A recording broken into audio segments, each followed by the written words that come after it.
jihar da magaram don in zagaya a wayansu wurare in gan jama'a, in gan zaman rayuwarsu, in gan inda muka kwana da irin alkawulla da muka ɗauka zamanin da muke kamfani.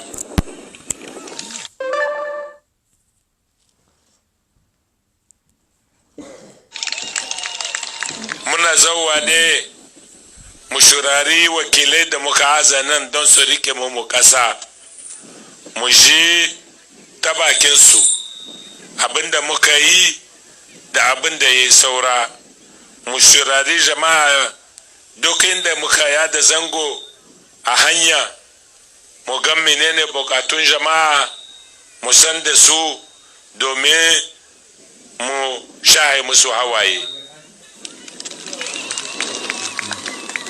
Kasar Tanut kasa ce wadda take tsakanin Agadez da jihohin Maradi da Zandar. Kasa ce inda akwai haduwa ta manoma da makiyaya. A irin wannan yanayin abinda aka saba samu shine 'yan matsaloli na zama yau da gobe. Ba a rasa matsala tsakanin makiyaya da manoma, amma alhamdulillahi bana sakamakon umarni da matakai da muka bada kuma da aka dauka, alhamdulillahi a yadda na je ta bakin prefe ba a samu irin wannan matsalolin. Amma kasar Tanut wannan matsalan ta karancin tsaro ta shaheta, ba ta kai Agadez ba, amma akwai matsala ga mutane masu tasowa daga nan su je Agadez. A yankin nan na gabas shi ma akwai irin abubuwan da suke wakana. A nan ma mun ba da umarni kuma mun ɗauki matakai, sakamakon kuma shine wannan zancen da shi prefe ya yi na samari da aka waye musu kai, suka lura da cewa wannan aika-aika bai da amfanin komi, suka mai da makamai da za a gwada mummun an jima, kuma aka samu kwanciyar hankali.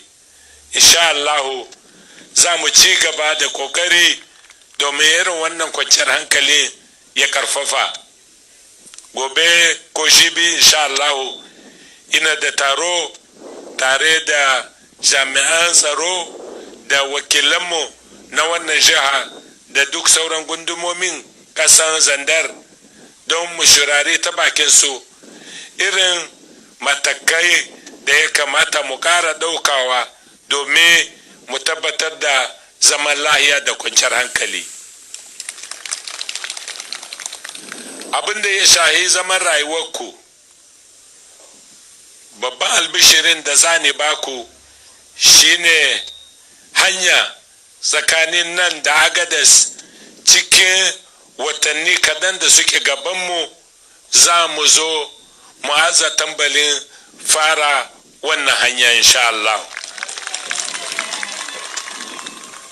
Yanzu haka muna da kudi, mun doke kamfani guda da zai yi rabin aikin, kuma kamfani da zai yi wancan aikin shi ma ba da bata lokaci ba za mu same shi. Komi a shirye muke insha Allahu. 'Yan takardu ne kadan da suka yi saura za mu yi ta wannan hanya. Kun ga irin daɗin da muka shi yau da muka kare wannan hanyar nan ta Zandar. Da daga zuwa Zandar da nan Jidali ne, amma yau mun zo da saurin wuri, bai ma tsammanin mun kai Tano tashe har mun zo. To nan da Agadez ma haka zai wakana insha Allah.